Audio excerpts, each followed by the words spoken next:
Hello കൂട്ടുകാരെ, 9ാം class ഗണിതത്തിലെ 3ാം അധ്യായമായ സമാന്തര വരകൾ പാരലൽ ലൈൻസ് പേജ് 55 മുതൽ 58 വരെയുള്ള ത്രികോണ കേന്ദ്രങ്ങൾ ട്രയാങ്കിൾ സെന്റേഴ്സ് എന്ന തിയറി ഭാഗങ്ങളാണ് ഇന്ന് നമ്മൾ മനസ്സിലാക്കാൻ പോകുന്നത്. ത്രികോണങ്ങൾക്കുള്ളിലെ ഉന്നതികളും ആൾട്ടിറ്റ്യൂഡ്സ്, ലംബകേന്ദ്രവും ഓർത്തോസെന്റർ, അതോടൊപ്പം നടുവരകൾ മീഡിയൻസ്, മധ്യമ കേന്ദ്രം സെൻട്രോയിഡ് തമ്മിലുള്ള ബന്ധങ്ങളാണ് ഈ വീഡിയോയിൽ നമ്മൾ ചർച്ച ചെയ്യുന്നത്. കൂടാതെ ഓയിലർ വരകളെക്കുറിച്ചും നമ്മൾ മനസ്സിലാക്കും. നമുക്ക് നേരെ ക്ലാസ്സിലേക്ക് കടക്കാം.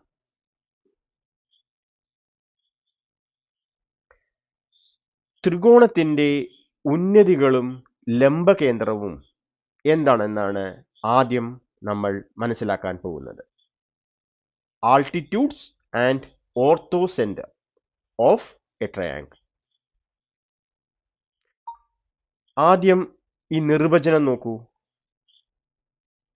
ഉന്നതി, അതായത് ആൾട്ടിറ്റ്യൂഡ് എന്ന് പറഞ്ഞാൽ എന്താണ്? ഒരു ത്രികോണത്തിന്റെ ഏതെങ്കിലും ഒരു മൂലയിൽ നിന്നും എതിർവശത്തേക്ക് വരയ്ക്കുന്ന ലംബവരയെയാണ് നമ്മൾ ഉയരം അല്ലെങ്കിൽ ഉന്നതി എന്ന് വിളിക്കുന്നത്.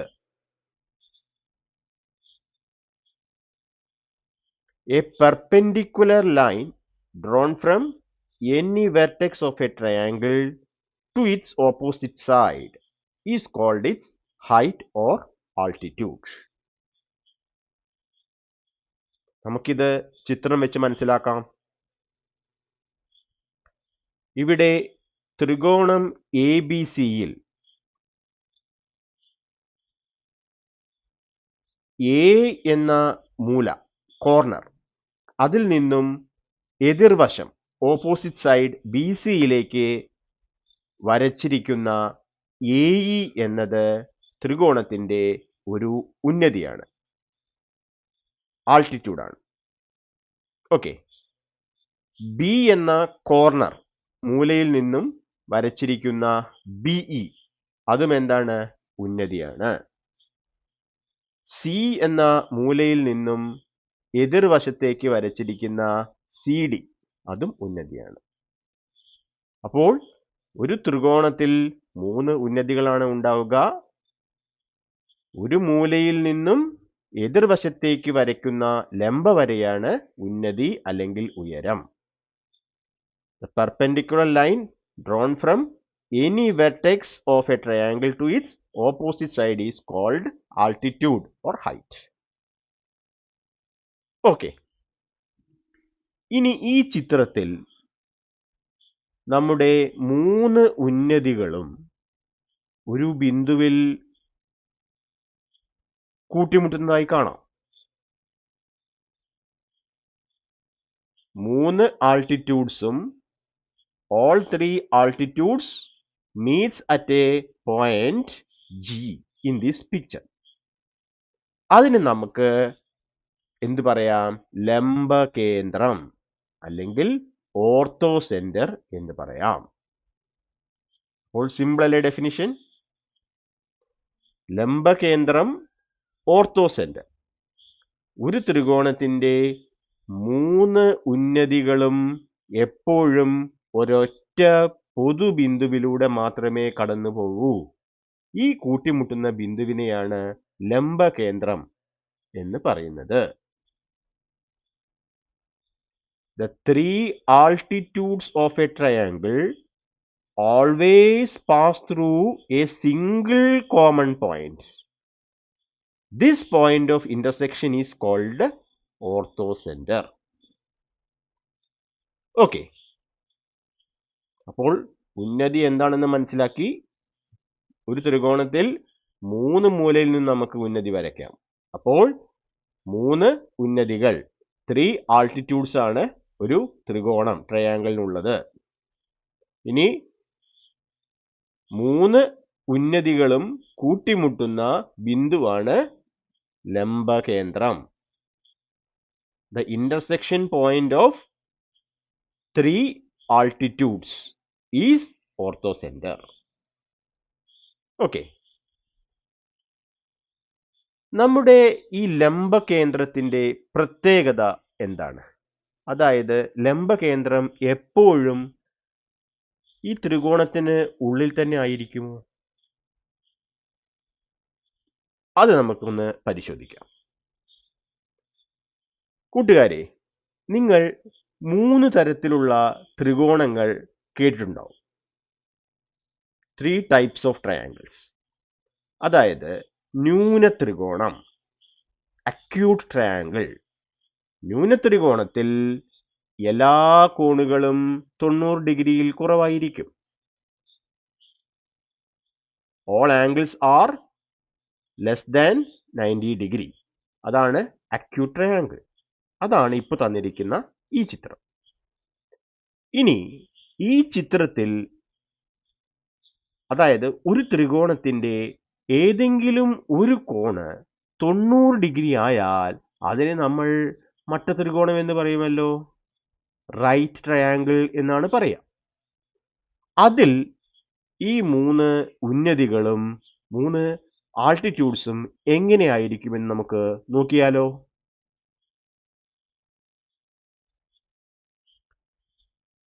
ഈ ചിത്രം നോക്കൂ. ഈ ചിത്രത്തിൽ HIJ എന്നത് ഒരു മട്ടത്രികോണമാണ്, റൈറ്റ് ട്രയാങ്കിൾ ആണ്. ഓക്കെ. ഇനി നമുക്ക് എച്ചിൽ നിന്നും ഒരു ഉന്നതി ആൾട്ടിറ്റ്യൂഡ് വരയ്ക്കാം. അതാണ് HK. ഇനി ഐയിൽ നിന്നും ഒരു ഉന്നതി വരച്ചാലോ? ഉന്നതി ലംബരേഖയായിരിക്കണം. അപ്പോൾ എതിർവശം ഏതാണ്? ഇവിടെ HJ ആണ്. ഈ HJക്ക് ഇവിടെ നിന്നും ലംബരേഖ വരയ്ക്കുക എന്ന് പറഞ്ഞാൽ ഈ PQ എന്ന രേഖയായിരിക്കും, വരയായിരിക്കും. ഓക്കെ, ക്ലിയർ ആണല്ലോ? ശ്രദ്ധിക്കുക. ഇനി മൂന്നാമത്തെ മൂല, കോർണർ, ജെയിൽ നിന്നും HIക്ക് ലംബം പെർപെൻഡിക്കുലറായി വര വരയ്ക്കണം. അത് എന്ന് പറയുന്നത് ഏതായിരിക്കും? നമുക്ക് ഈ NO എന്ന വരയായിരിക്കും. ഇനി ഈ 3 വരകളും കൂട്ടിമുട്ടുന്ന ബിന്ദു ഏതാണെന്ന് ശ്രദ്ധിക്കൂ. പച്ച, മജന്ത, ഇതേതാ? സിയാൻ ആണ് തോന്നുന്നു, സിയാൻ എന്ന കളർ. അപ്പോൾ ഈ 3ഉം കൂട്ടിമുട്ടുന്നത് എവിടെയാണ്? H എന്ന ബിന്ദുവിലാണ്. Okay.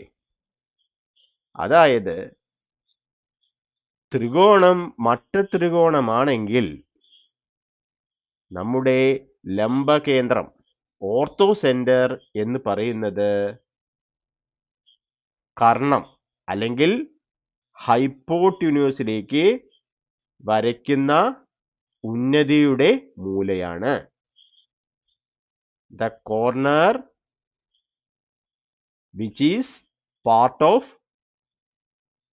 the altitude to hypotenuse. ഹൈപ്പോട്ടിന്യൂസിലേക്ക് വരയ്ക്കുന്ന ആൾട്ടിറ്റ്യൂഡിന്റെ മൂല H, അതായത് കർണത്തിന്റെ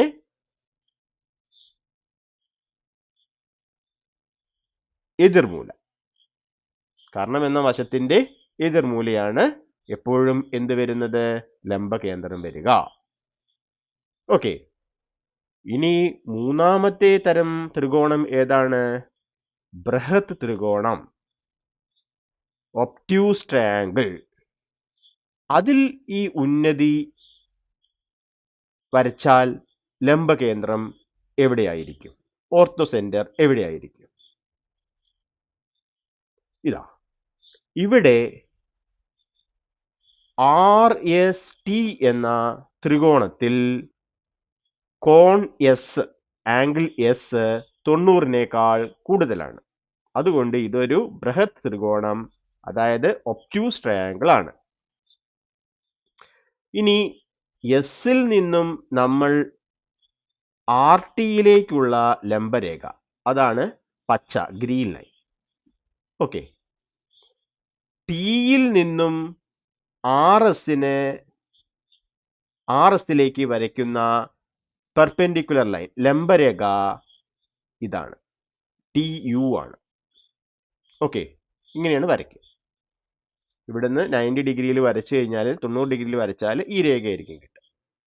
ഇനി ആർ എന്ന ബിന്ദുവിൽ നിന്നും എസ് ടിയിലേക്ക് ഒരു പെർപെൻഡിക്കുലർ ലൈൻ വരച്ചാൽ നമുക്ക് ആർ യു എന്ന ലൈൻ ആയിരിക്കും കിട്ടുക. അപ്പൊ ഇവിടെ 3 ഉന്നതികളിൽ, അതായത് 3 ആൾട്ടിറ്റ്യൂഡ്സിൽ 2 എണ്ണം പുറത്തു കൂടെയാണ് പോകുന്നത്. ഓക്കെ, 3 കൂട്ടിമുട്ടുന്ന പോയിന്റ് ആണ് ഇത്. ഓക്കെ, അപ്പോ ആർ യു എന്ന് പറയുന്നതാണ് ഉന്നതി. ഇവിടെ നമുക്ക് എസിൽ നിന്നും യുവിലേക്ക്,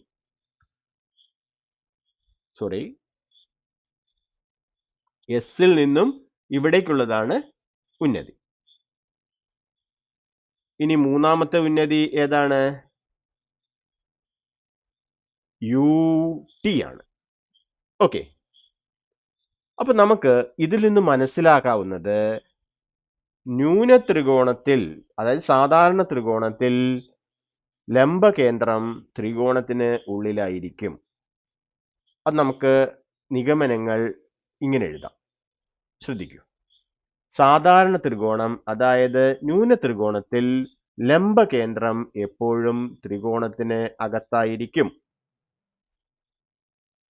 In acute triangle, the orthocenter always lies inside the triangle.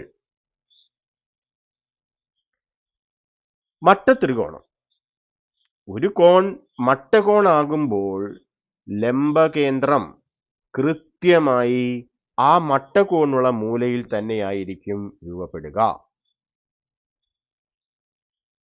In right triangle, when one angle is a right angle, the orthocenter is formed exactly at the vertex containing that right angle. ഇനി ബൃഹത് ത്രികോണം അല്ലെങ്കിൽ obtuse triangle, ഒരു കോൺ 90 ഡിഗ്രിയേക്കാൾ കൂടുമ്പോൾ ലംബകേന്ദ്രം എപ്പോഴും ത്രികോണത്തിന് പുറത്തായിരിക്കും. When one angle is greater than 90 degree, the orthocenter always lies outside the triangle.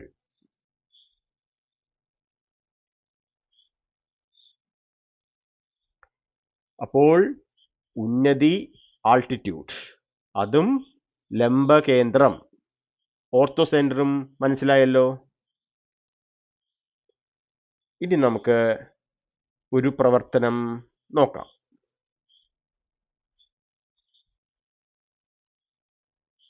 ത്രികോണത്തിന്റെ ഓരോ മൂലയിൽ നിന്നും എതിർവശത്തിന് സമാന്തരമായി ഒരു വര വരച്ചാൽ എന്ത് സംഭവിക്കും?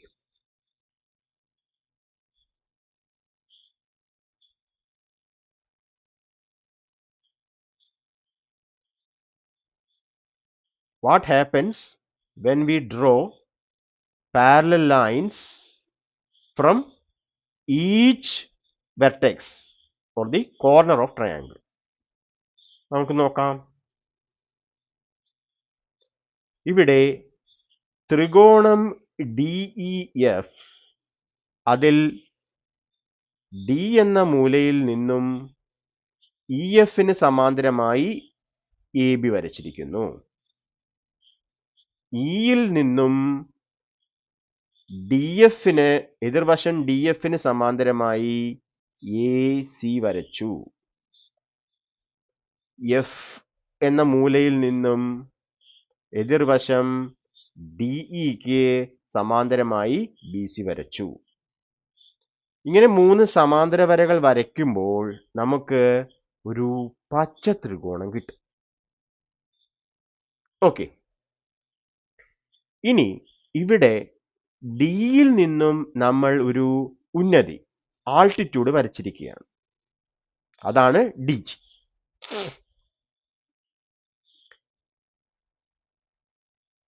അപ്പോൾ ഈ ഉന്നതി അല്ലെങ്കിൽ ആൾട്ടിറ്റ്യൂഡും ത്രികോണവും തമ്മിൽ എന്താണ് ബന്ധം? നമുക്ക് നോക്കാം. അപ്പോൾ ഇവിടെ ചിത്രത്തിൽ ഒരു ചെറിയ നീല ത്രികോണം DEFഉം അതിന് പുറത്തായി ഒരു വലിയ പച്ച ത്രികോണം ABCയും ഉണ്ട്.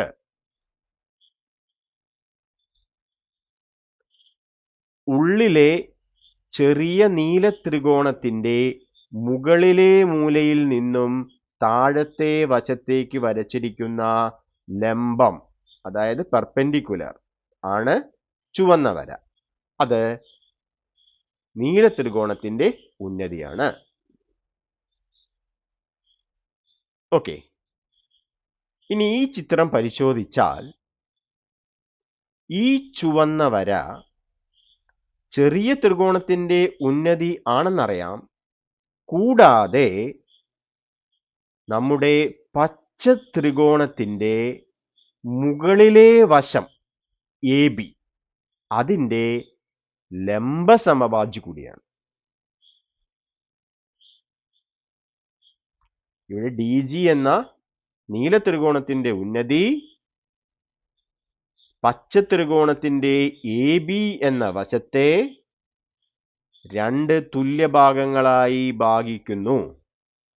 കൂടാതെ ആ വശത്തിന്റെ ലംബ രേഖ കൂടിയാണ് DG. അതാണ് ലംബ സമഭാജി. ലംബ സമഭാജി എന്ന് പറയുമ്പോൾ എന്താണ്? തുല്യമായി പകുതിയാക്കും, കൂടാതെ ലംബവുമായിരിക്കും. അപ്പോൾ ലംബം സമം, ലംബ സമഭാജി എന്ന് പറയും. അതാണ് പെർപെൻഡിക്കുലറുമാണ് ബൈസെക്ടറുമാണ്. പെർപെൻഡിക്കുലർ ബൈസെക്ടർ എന്ന് പറയും. ഓക്കെ, അപ്പോൾ നീല ത്രികോണത്തിലെ ഒരു ഉന്നതി, അതായത് ആൾട്ടിറ്റ്യൂഡ്, പച്ച ത്രികോണത്തിന്റെ ഒരു വശത്തെ സമഭാഗം ചെയ്യുകയും ആ വശത്തിന് ലംബമായിരിക്കുകയും ചെയ്യും. One altitude of smaller triangle is a perpendicular bisector of one side of large triangle. Okay, അപ്പൊ ഇതേപോലെ തന്നെ ഇപ്പൊ ഒരു ഉന്നതി നമ്മൾ വരച്ചു. ഇനി ബാക്കി ഉന്നതികളൂടി വരച്ചാൽ എന്ത് സംഭവിക്കും?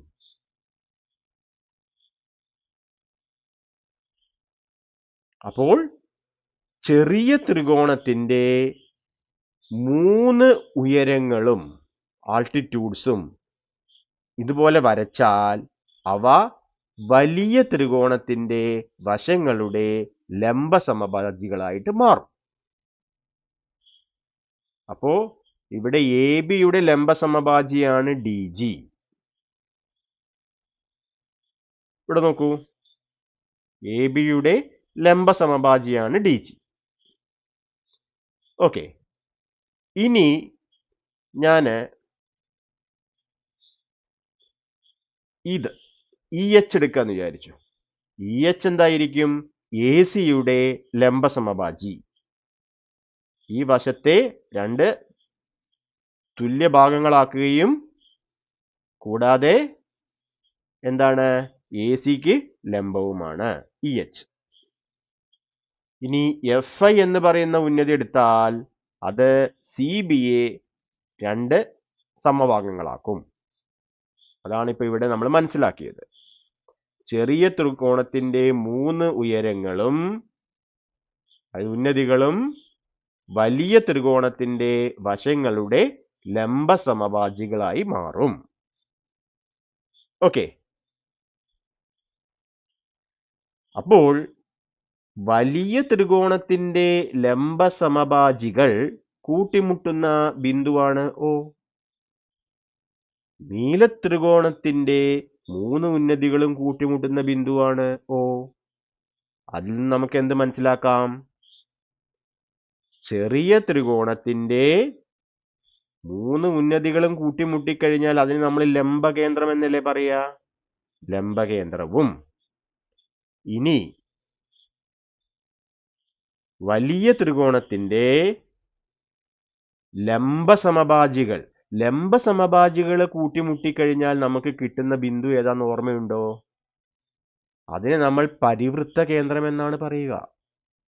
അപ്പോൾ വലിയ ത്രികോണത്തിന്റെ പരിവൃത്ത കേന്ദ്രം ചെറിയ വൃത്തത്തിന്റെ ലംബകേന്ദ്രവും തുല്യമായിരിക്കും. ഓക്കെ, അപ്പൊ നോക്കൂ, ഇതാണ് നമ്മുടെ കൺക്ലൂഷൻ. വലിയ ത്രികോണത്തിന്റെ ലംബസമഭാജികൾ കൂട്ടിമുട്ടുന്ന ബിന്ദു, അതിനെ നമ്മള് സർക്കംസെന്റർ, പരിവൃത്ത കേന്ദ്രം എന്നാണ് പറയുക. അതും ചെറിയ ത്രികോണത്തിന്റെ ഉന്നതികൾ കൂട്ടിമുട്ടുന്ന ലംബകേന്ദ്രം, ഓർത്തോസെന്ററും ഒന്ന് തന്നെ ആയിരിക്കും. അപ്പോൾ ഒരു ത്രികോണത്തിന്റെ 3 മൂലകളും എതിർവശത്തിന് സമാന്തരമായി വരച്ചാൽ നമുക്ക് വലിയ ഒരു ത്രികോണം കിട്ടും. ഇനി വലിയ ത്രികോണത്തിന്റെ ലംബസമഭാജികൾ കൂട്ടിമുട്ടുന്ന ബിന്ദു, പരിവൃത്ത കേന്ദ്രം, വലിയ ത്രികോണത്തിന്റെ പരിവൃത്ത കേന്ദ്രവും ചെറിയ ത്രികോണത്തിന്റെ ലംബകേന്ദ്രവും ഒന്ന് തന്നെ ആയിരിക്കും. അതാണ് ഇതിൽ നിന്നും മനസ്സിലാക്കുന്നത്. ഓക്കെ, ക്ലിയർ ആയല്ലോ? അപ്പൊ നമ്മള് ലംബകേന്ദ്രവും പരിവൃത്ത കേന്ദ്രവും തമ്മിൽ ഒരു ബന്ധം കണ്ടുവച്ചു ഈ പ്രത്യേക തരം ത്രികോണങ്ങളിൽ. ഓക്കെ, ഇനി നമുക്ക് ഈ പാഠഭാഗത്തിലെ ഇമ്പോർട്ടൻ്റ് ആയ അടുത്ത ടോപ്പിക് നോക്കാം. അടുത്ത ടോപ്പിക് മീൻസ് അടുത്ത ഒരു അതന്നെ ടോപ്പിക് തന്നെ, നടുവരകളും മധ്യമ കേന്ദ്രവും, മീഡിയൻസ് ആൻഡ് സെൻട്രോയിഡ്. ഇപ്പൊ നമ്മള് ത്രികോണത്തിന്റെ മൂലയിൽ നിന്നും ലംബരേഖ വരച്ചു എതിർവശത്തിലേക്ക്. അതിന് നമ്മൾ ഉന്നതി എന്ന് പറഞ്ഞു. 3 ഉന്നതികളും കൂട്ടിമുട്ടിക്കഴിഞ്ഞാൽ ലംബകേന്ദ്രം കിട്ടും. ആൾട്ടിറ്റ്യൂഡ്സ്, അതേപോലെ ഓർത്തോസെന്റർ. ഇനി ഒരു മൂലയിൽ നിന്നും നമ്മൾ എതിർവശത്തിന്റെ മധ്യബിന്ദുവിലേക്ക് വരയ്ക്കുകയാണ്. ലംബരേഖയ്ക്ക് പകരമായിട്ട് മധ്യബിന്ദുവിലേക്ക് വരയ്ക്കുകയാണ്. അപ്പൊ അതിന് നമ്മൾ നടുവര എന്നാണ് പറയുക. ഒരു ത്രികോണത്തിന്റെ മൂലയും എതിർവശത്തിന്റെ മധ്യബിന്ദുവും ചേർത്ത് വരയ്ക്കുന്ന വരകളെയാണ് നടുവരകൾ എന്ന് വിളിക്കുന്നത്. അപ്പൊ നമുക്കൊരു ചിത്രം നോക്കാം. ത്രികോണം ABC-യിൽ DEF ഇവ മധ്യബിന്ദുക്കളാണ്. AB, BC, AC ഇവയുടെ മധ്യബിന്ദുക്കളാണ് DEF. A എന്ന മൂലയിൽ നിന്നും ഇയിലേക്ക് വരയ്ക്കുന്ന ഈ വര നടുവര എന്നറിയപ്പെടും. ബിയിൽ നിന്നും എഫിലേക്ക് വരച്ചത് അതും എന്താണ്? നടുവര. സിയിൽ നിന്ന് ഡിയിലേക്ക് വരയ്ക്കുന്നതും നടുവര. ഓക്കെ, അപ്പോ ഇവിടെ നടുവര വരച്ചു കഴിഞ്ഞാൽ ഇവിടെ നമുക്ക് കോൺ BDCയും കോൺ ADCയും 90 ഡിഗ്രി ആവണമെന്നില്ല. പക്ഷെ നേരത്തെ നമ്മൾ ഒരു മൂലയിൽ നിന്നും ലംബ രേഖയാണ് വരച്ചിട്ടുണ്ടായിരുന്നത്. ലംബരേഖ വരച്ചു കഴിഞ്ഞാൽ അവിടെ ഉണ്ടാവുന്ന കോണുകൾ 90 ഡിഗ്രി ആയിരിക്കും. അപ്പൊ അത് മധ്യബിന്ദു ആവണം നിർബന്ധമില്ല. ഓക്കെ, ഇനി ലംബ സമഭാജി എന്ന് പറഞ്ഞാൽ എന്താണ്? ഒരു വശത്തിന്റെ മധ്യബിന്ദുവിൽ നിന്നും ലംബരേഖ തന്നെ വരയ്ക്കണം. അങ്ങനെ വരയ്ക്കുമ്പോൾ ലംബ സമഭാജി ഈ മൂലയിലൂടെ പോണമെന്ന് നിർബന്ധമില്ല. അത് മനസ്സിലായി കാണുമെന്ന് വിചാരിക്കുന്നു. അപ്പൊ ഇവിടെ നമ്മൾ മൂലയിൽ നിന്നും എതിർവശത്തിന്റെ മധ്യബിന്ദുവിലേക്ക് വരയ്ക്കുന്ന വരയാണ് നടുവര എന്ന് പറയുന്നത്. അപ്പോൾ ഇവിടെ ഉണ്ടാവുന്ന BEA എന്ന കോണും CEA എന്ന കോണും തുല്യമാവണമെന്നില്ല. ഓക്കെ, ചിലപ്പോൾ ഒരു ചെരിഞ്ഞിട്ടൊക്കെ ആയിരിക്കും ഉണ്ടാവുക.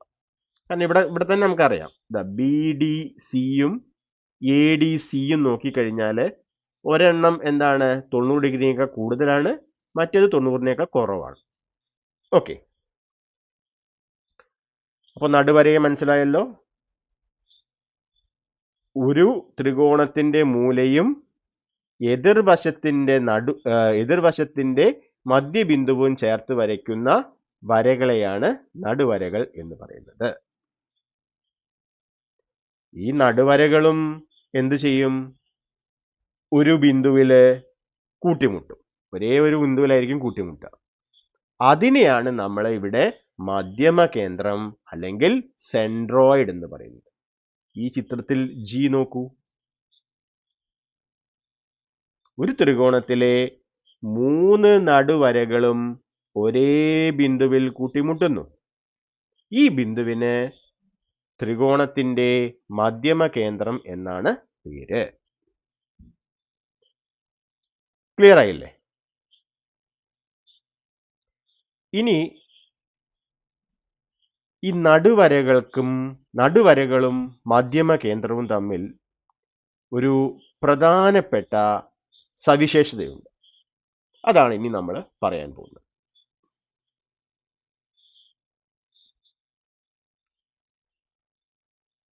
ഇത് നോക്കൂ. ത്രികോണത്തിന്റെ 2 നടുവരകൾ വരച്ചിട്ടുണ്ട്. ഇവിടെ ത്രികോണം ABCയിൽ ADBE എന്നീ 2 നടുവരകൾ വരച്ചിട്ടുണ്ട്. ഇവ മുറിച്ചു കടക്കുന്ന ബിന്ദുവാണ് G. നമ്മുടെ ചോദ്യം, ഈ ബിന്ദുവിൽ കൂടി തന്നെയാണോ മൂന്നാമത്തെ വരയും കടന്നു പോകുക? അപ്പൊ നമ്മൾ ഇവിടെ കണ്ടെത്താൻ പോകുന്ന കാര്യം, ഏതൊരു ത്രികോണത്തിന്റെയും 3 നടുവരകളും ഒരേ ബിന്ദുവിലൂടെ മുറിച്ച് കടന്നു പോവും. അതാണ് നമ്മൾ ഇവിടെ മനസ്സിലാക്കാൻ പോകുന്നത്. അപ്പൊ അതിനു വേണ്ടി ഇവിടെ 2 നടുവരകൾ വരച്ചു, അവ മുറിച്ച് കടക്കുന്ന ബിന്ദു മാർക്ക് ചെയ്തു. നമ്മുടെ ചോദ്യം, മൂന്നാമത്തെ നടുവരയും ഇതിലൂടെ കടന്നു പോകുമോ എന്നാണ്. അതിനു മുമ്പായി നമ്മൾ ഇവിടെ ഒരു പ്രധാനപ്പെട്ട നിഗമനത്തിൽ എത്താൻ പോവുകയാണ്. അതായത്, നടുവരകൾ കൂട്ടിമുട്ടുന്ന ബിന്ദുവിനെയാണല്ലോ മധ്യമ കേന്ദ്രം എന്ന് പറയുന്നത്. മധ്യമ കേന്ദ്രം നടുവരകളെ 2:1 എന്ന അംശബന്ധത്തിൽ ഭാഗിക്കും. അതായത്, മൂലയിൽ നിന്നും മധ്യമ കേന്ദ്രത്തിലേക്കുള്ള അകലം മധ്യമ കേന്ദ്രത്തിൽ നിന്നും മധ്യബിന്ദുവിലേക്കുള്ള അകലത്തിന്റെ ഇരട്ടിയായിരിക്കും. ഇവിടെ നമ്മൾ ശ്രദ്ധിച്ചാൽ തന്നെ മനസ്സിലാവും, AD എന്ന നടുവരയിൽ AGയുടെ നീളം GDയുടെ നീളത്തിന്റെ 2 മടങ്ങായിരിക്കും. അതേപോലെ ഇവിടെ BE എന്ന നടുവരയുടെ BG എന്ന ഭാഗത്തിന്റെ നീളം GEയുടെ 2 മടങ്ങായിരിക്കും. അത് നമ്മൾ തെളിയിക്കും. അപ്പോൾ ഇതിൽ നിന്ന് നമുക്ക് എന്താണ് AD എന്ന വര BE എന്ന വരയെ 2:1 എന്ന അംശബന്ധത്തിൽ ഭാഗിക്കുന്നുണ്ട്. ഇനി മൂന്നാമത്തെ നടുവരയും ജിയിലൂടെ കടന്നു പോകണമെങ്കിൽ നമുക്ക് എന്ത് ചെയ്യാം? ഇപ്പൊ ഈ BE എന്ന വരയെ ജി എന്ന ബിന്ദു 2:1 ഭാഗിക്കുമെന്ന് മനസ്സിലാക്കാം. അത് നമ്മൾ തെളിയിക്കും. അങ്ങനെയാണെങ്കിൽ ഈ BE എന്നത് ഒരു നിശ്ചിത വരയാണല്ലോ. അതിന് നീളം ഓൾറെഡി നമ്മൾക്ക് അറിയാം. കാരണം ഇത് നീളം അറിയുന്ന നീളമാണ്. അളന്നു നോക്കിയാൽ നമുക്ക് മനസ്സിലാവുന്ന നീളമാണ്. ഇങ്ങനെ രണ്ട് ഭാഗത്തേക്ക് ഇങ്ങനെ അനന്തമായി നീണ്ടു പോകുന്നില്ല. അപ്പോൾ ഇത് ഒരു നിശ്ചിത നീളമുള്ള വരയാണ്. ഒരു നിശ്ചിത നീളമുള്ള വരയെ ഒരു നിശ്ചിത നീളമുള്ള വര 2:1 എന്ന അംശബന്ധത്തിൽ ഭാഗിക്കപ്പെടുക എന്ന് പറഞ്ഞാൽ അത് ഒറ്റ രീതിയിൽ നടക്കുള്ളൂ. ഓക്കെ, അപ്പോ AD BE-നെ 2:1 ഭാഗിക്കുമ്പോൾ ജി എന്ന ബിന്ദു കിട്ടും. ഇനി നമ്മുടെ മൂന്നാമത്തെ നടുവര സിയിൽ നിന്ന് വരയ്ക്കാന്ന് വിചാരിക്കൂ. അപ്പൊ അത് CF ആന്ന് വിചാരിക്കാം. അപ്പൊ CF 2:1 ഭാഗിക്കണമെങ്കിൽ അത് നിർബന്ധമായും ജിയിലൂടെ തന്നെ പോയിരിക്കണം. ഓക്കെ, അതാണ് നമ്മൾ തെളിയിക്കാൻ പോകുന്നത്.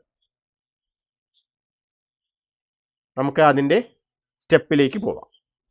ഓക്കെ, അപ്പോൾ ആദ്യം ഇങ്ങനെ ഒരു ചിത്രം എടുക്കുക. ഇവിടെ ത്രികോണം ABC-യിൽ നടുവരകളായ AD, BE എന്നിവ G എന്ന ബിന്ദുവിൽ പരസ്പരം മുറിച്ചു കടക്കുന്നു.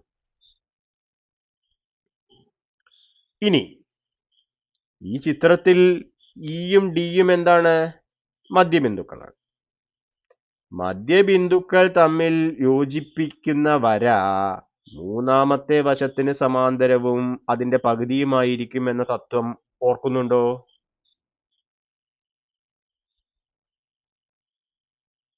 മധ്യബിന്ദുക്കൾ തമ്മിൽ യോജിപ്പിച്ച് വരയ്ക്കുന്ന ED എന്ന വര താഴത്തെ വശമായ ABക്ക് സമാന്തരവും അതിന്റെ പകുതിയുമായിരിക്കും നമ്മുടെ സമാന്തര വരകളുടെ തത്വപ്രകാരം. അപ്പൊ നമ്മൾ ഈ ചിത്രത്തിൽ കുറച്ച് മോഡിഫിക്കേഷൻ വരുത്തുകയാണ്. ED വരയ്ക്കാൻ പോവുകയാണ്. ഓക്കെ, ഇനി ഇതാ ED ഞാൻ വരച്ചു. ഇനി നമുക്ക് എന്ത് ചെയ്യാം? ഇവിടെ ഒരു പുതിയൊരു സാമാന്തരികത്തിന് രൂപപ്പെടുത്താം. അപ്പൊ സാമാന്തരികം രൂപപ്പെടണമെന്നുണ്ടെങ്കിൽ ഇവിടെ ഒരു വശം വരണം. അതിനു വേണ്ടി നമ്മൾ ത്രികോണം AGB-യിൽ AG-യുടെ മധ്യബിന്ദുവും BG-യുടെ മധ്യബിന്ദുവും തമ്മിൽ യോജിപ്പിക്കുക. അപ്പോൾ ED എന്ന വരയ്ക്ക് സമാന്തരമായി ഇവിടെ വര കിട്ടും. ഇനി ഇവരെ യോജിപ്പിച്ചാൽ നമുക്ക് ഒരു സാമാന്തരികം കിട്ടും. അതാണ് ഇവിടെ പറയുന്നത്. ഇനി AG, BG എന്നിവയുടെ മധ്യബിന്ദുക്കൾ PQ. ഇവ യോജിപ്പിച്ചാൽ കിട്ടുന്ന PQ എന്ന വര എന്തായിരിക്കും? ABക്ക് സമാന്തരവും അതിന്റെ പകുതിയുമായിരിക്കും. കാരണം ത്രികോണം AGB-യിലാണിത്. ഓക്കെ, കൂടാതെ നമ്മൾ PE, DQ ഇവ യോജിപ്പിച്ചാൽ ഒരു സാമാന്തരികം DEPQ കിട്ടും. എന്തുകൊണ്ടാണ് സാമാന്തരികമായത്? ഇവിടെ DEPQ എന്ന ചതുർഭുജത്തിൽ DE എന്ന വശത്തിന് സമാന്തരമാണ് PQ. കൂടാതെ ഇത് രണ്ടും തുല്യമാണ്, അര AB. ഒരു ജോഡി എതിർവശങ്ങൾ സമാന്തരവും തുല്യവുമായാൽ ആ ചതുർഭുജം സാമാന്തരികമായിരിക്കും. അപ്പൊ ഇത് ഒരു സാമാന്തരികമാണ്. ഇനി നമുക്ക് നടുവരകളുടെ അംശബന്ധം കണ്ടെത്തും. അതിനുവേണ്ടി ഇവിടെ DEPQ എന്ന സാമാന്തരികത്തിൽ DPയും അതേപോലെ EQവും വികർണങ്ങളാണ്, ഡയഗണൽസ് ആണ്. ഒരു സാമാന്തരികത്തിന്റെ വികർണങ്ങൾ പരസ്പരം സമഭാഗം ചെയ്യും, തുല്യമായി ഭാഗിക്കപ്പെടും. അതുകൊണ്ട് നമുക്ക് ആദ്യം പച്ച വികരണം നോക്കാം. അതുകൊണ്ട് EG സമം GQ എന്ന് കിട്ടും. ഇനി BGയുടെ മധ്യബിന്ദുവാണ് Q, അതുകൊണ്ട് GQ സമം QB ആയിരിക്കും. ഓക്കെ, അപ്പൊ നമുക്ക് EGയും GBയും തമ്മിലുള്ള അംശബന്ധം നോക്കുമ്പോൾ EGയുടെ 2 മടങ്ങായിരിക്കുമല്ലോ BG. കാരണം ഇത് 1 എന്നെടുത്താൽ ഇവിടെ നമുക്ക് 1 + 1 2 എന്ന് കിട്ടും. അപ്പോ EG ഈസ് ടു GB 1:2 എന്ന അംശബന്ധമാണ്. ഇനി മറ്റേ വികരണമോ? മറ്റേ വികരണം വെച്ച് നോക്കുമ്പോൾ ഇവിടെ നമുക്ക് ഇവിടെ തുടങ്ങാം.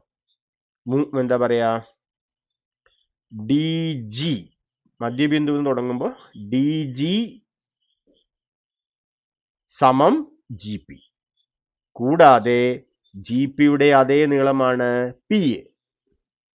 അപ്പോൾ DGയും GAയും തമ്മിലുള്ള അംശബന്ധം ഇത് 1 എന്നെടുത്താൽ ഇവിടെ അതിന്റെ ഇരട്ടിയാണ്, അപ്പൊ 2 കിട്ടും.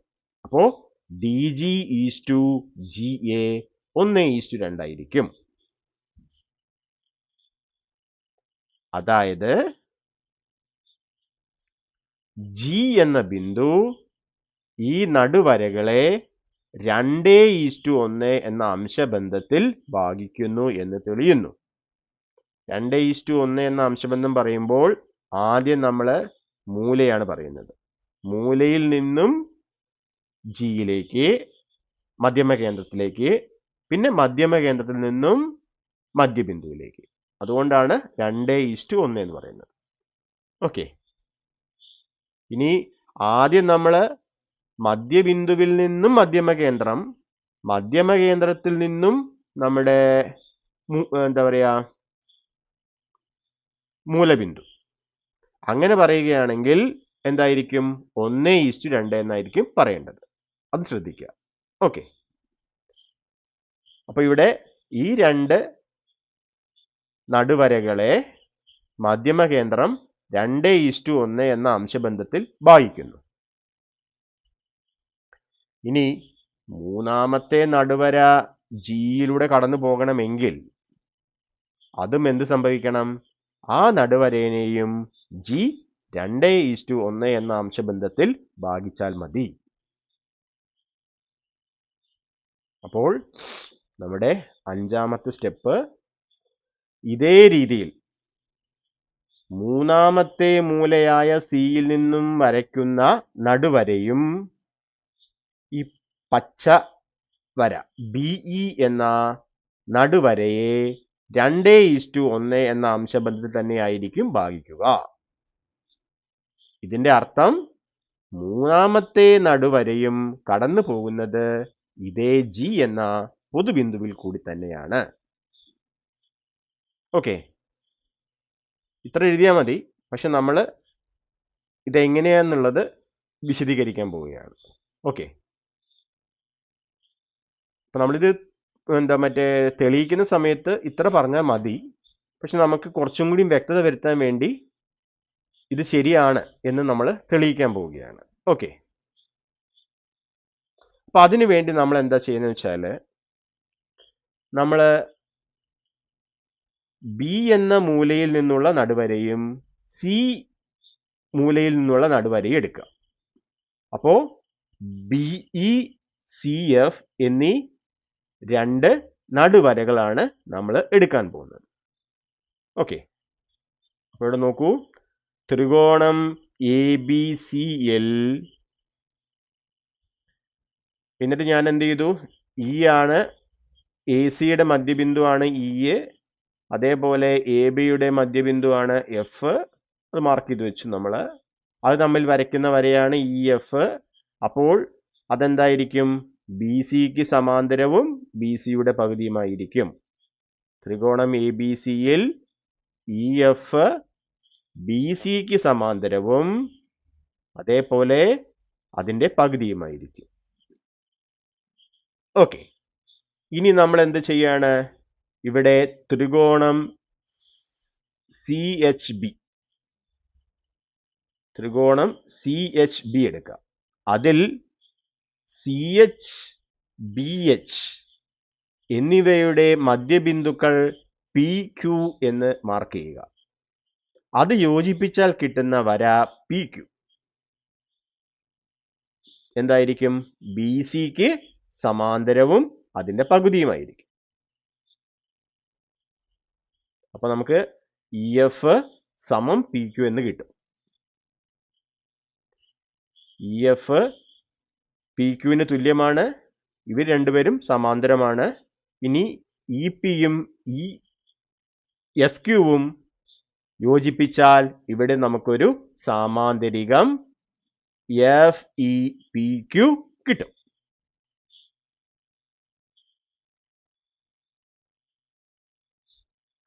ഇനി നമുക്കറിയാം, സാമാന്തരികത്തിന്റെ വികർണങ്ങൾ പരസ്പരം സമഭാഗം ചെയ്യും. അതുകൊണ്ട് EH സമം HQ ആയിരിക്കും. ഇനി Q മധ്യബിന്ദു ആയതുകൊണ്ട് HQ സമം QB ആണ്. ഇതിൽ നിന്നും EHന്റെ നീളത്തിന്റെ 2 മടങ്ങാണ് HB എന്ന് മനസ്സിലാക്കാം. അതായത് EH ഈസ് ടു HB എന്തായിരിക്കും? 1:2 ആയിരിക്കും. EH സമം HQ കൂടാതെ HQ സമം QB. അപ്പൊ നമുക്ക് HB എന്ന് പറയുന്നത് എന്തായിരിക്കും? ഈ HQവിന്റെ 2 മടങ്ങായിരിക്കും. HQവിന്റെ ഇരട്ടിയാണ്. അതാണ് ഇവിടെ എഴുതിയിരിക്കുന്നത്. ആയതുകൊണ്ട് EH ഈസ് ടു HB എന്ന് പറഞ്ഞാൽ എന്തായിരിക്കും? ഇത് HQ ആണ്, ഇത് 2 HQ ആണ്. അപ്പോൾ 1:2. ഇതേപോലെ നമ്മൾ അടുത്ത നടുവര CF എടുക്കുകയാണ്. അപ്പോൾ അവിടെ നമുക്ക് ഇവിടെ തുടങ്ങാം. FHും HPയും തുല്യമാണ്. HPയും PCയും തുല്യമാണ്. P മധ്യബിന്ദു ആയതുകൊണ്ട്. അപ്പോൾ നമുക്ക് ഇവിടെ HC എന്ന് പറയുന്നത് HPയുടെ 2 മടങ്ങാണ്. ആയതുകൊണ്ട് FH ഈസ് ടു HC എന്ന് പറഞ്ഞാൽ ഇത് 1 ആണെങ്കിൽ ഇത് 2 ആയിരിക്കും HC. അപ്പോൾ 1:2. അതായത് H എന്ന ബിന്ദു BECF എന്നീ നടുവരകളെ 2:1 എന്ന അംശബന്ധത്തിൽ ഭാഗിക്കുന്നു.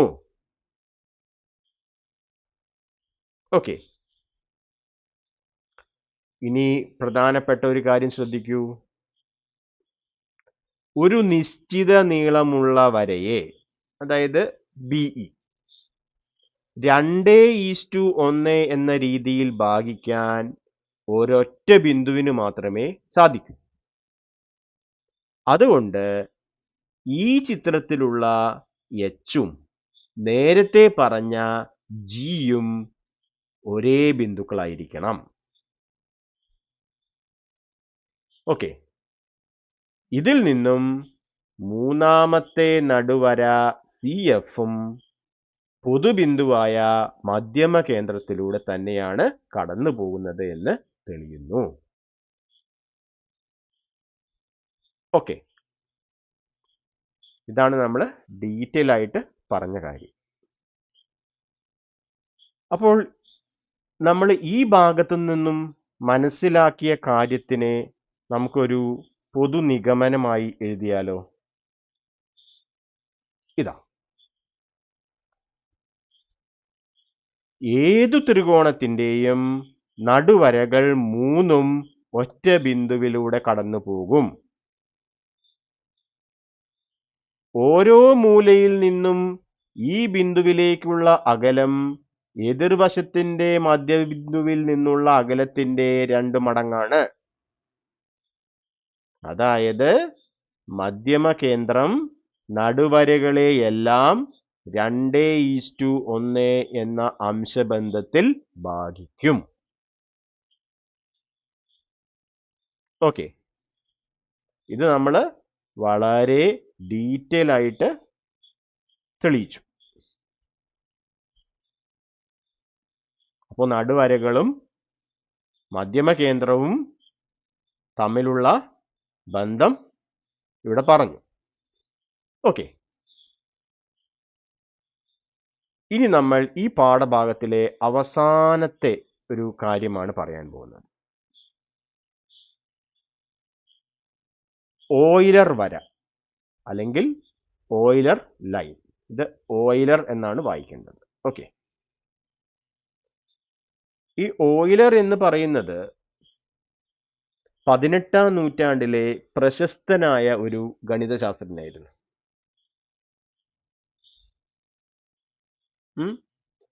അദ്ദേഹം കണ്ടെത്തിയിട്ടുള്ള ഏറ്റവും രസകരമായിട്ടുള്ള ഒരു കാര്യമാണ് ഈ ഓയിലർ വര എന്ന് പറയുന്നത്. ഇപ്പോ ഒരു ത്രികോണത്തിന്റെ കേന്ദ്രങ്ങൾ എന്ന് പറയുമ്പോൾ പരിവൃത്ത കേന്ദ്രം, മധ്യമകേന്ദ്രം, ലംബകേന്ദ്രം, ഈ 3 കാര്യങ്ങൾ നമ്മൾ മനസ്സിലാക്കിയിട്ടുണ്ട്. ഇവ തമ്മിൽ ഒരു ബന്ധമുണ്ട് എന്ന് തെളിയിച്ച ആളാണ് ഓയിലർ. അതെന്താണെന്ന് നമുക്ക് നോക്കാം. ഈ ത്രികോണത്തിൽ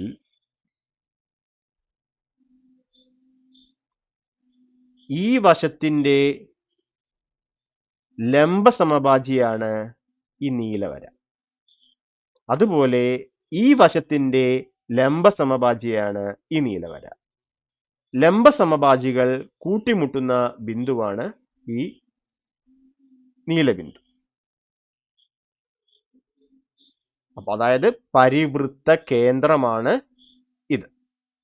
ഓക്കെ, ഇനി മൂന്നാമത്തെ വശത്തിൽ നിന്ന് ലംബ സമഭാജി വരച്ചാലും ഇവിടെ തന്നെയായിരിക്കും കൂട്ടിമുട്ടുക. ക്ലിയർ ആണല്ലോ? ഇനി നമുക്ക് മധ്യമകേന്ദ്രം. മധ്യമകേന്ദ്രം എന്ന് പറയുമ്പോൾ മൂലയിൽ നിന്നും എതിർവശത്തിന്റെ മധ്യബിന്ദുവിലേക്ക്. അപ്പൊ പച്ചവര നോക്കൂ, ഈ മൂലയിൽ നിന്നും ഈ വശത്തിന്റെ മധ്യബിന്ദുവിലേക്ക് വരച്ചു. ഈ മൂലയിൽ നിന്നും ഈ വശത്തിന്റെ മധ്യബിന്ദുവിലേക്ക് വരച്ചിരിക്കുന്നതാണ് ഇത്. നടുവരകളുടെ സംഗമ ബിന്ദു, കൂട്ടിമുട്ടുന്ന ബിന്ദുവാണല്ലോ മധ്യമകേന്ദ്രം. അതാണ് ഇവിടെയുള്ള പച്ചബിന്ദു. ഇനി ലംബകേന്ദ്രം എന്താണ്? മൂലയിൽ നിന്നും എതിർവശത്തിലേക്ക് ഒരു ലംബം വരയ്ക്കുക.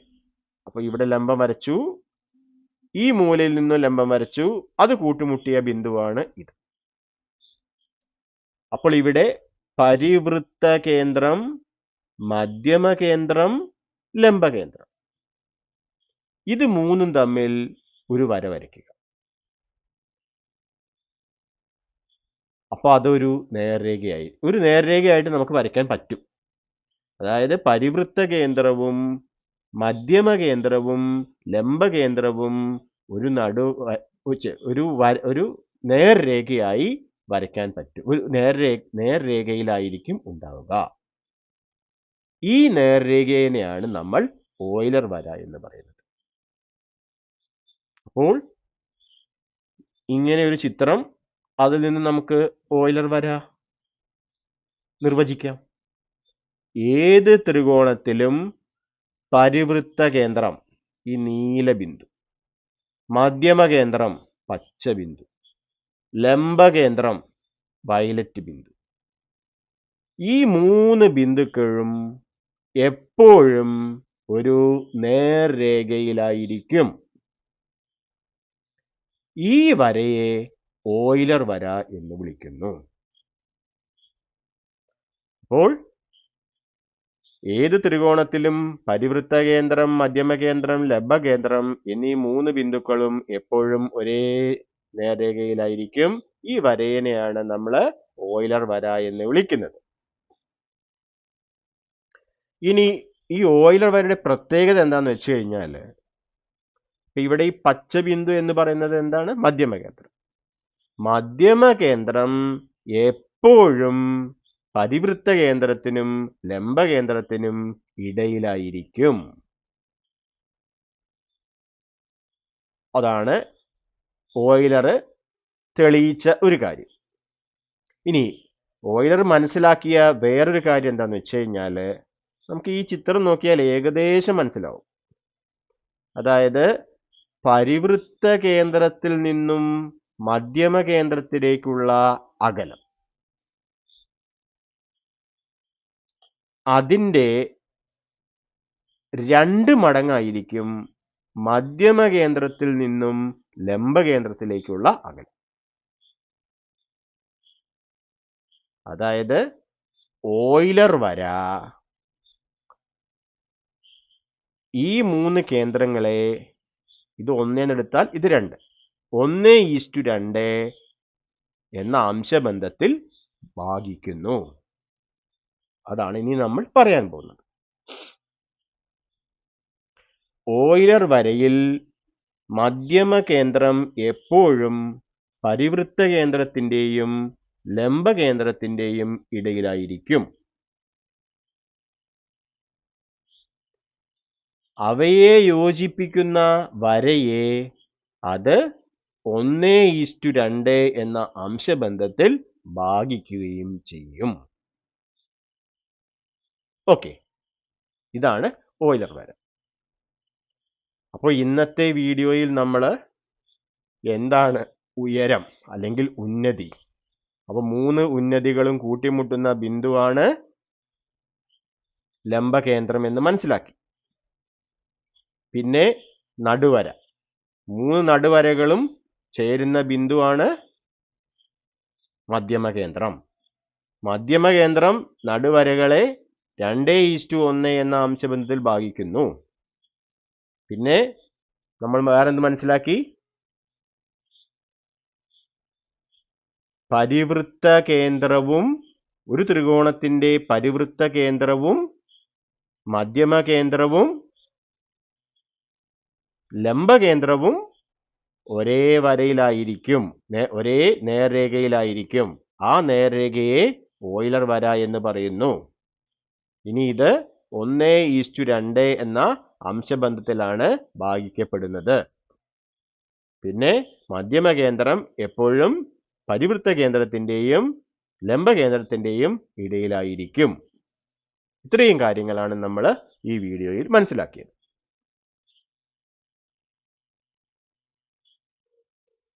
കൂട്ടുകാരെ, ഈ വീഡിയോ നിങ്ങൾക്ക് ഉപകാരപ്രദമായി എന്ന് ഞാൻ വിശ്വസിക്കുന്നു. വീഡിയോ ഇഷ്ടപ്പെട്ടു കഴിഞ്ഞാൽ നിങ്ങൾ ലൈക്ക് ചെയ്യുക, മറ്റുള്ളവർക്ക് ഷെയർ ചെയ്യുക, പിന്നെ നിങ്ങളുടെ അഭിപ്രായങ്ങൾ കമൻറ്റ് ചെയ്യുക.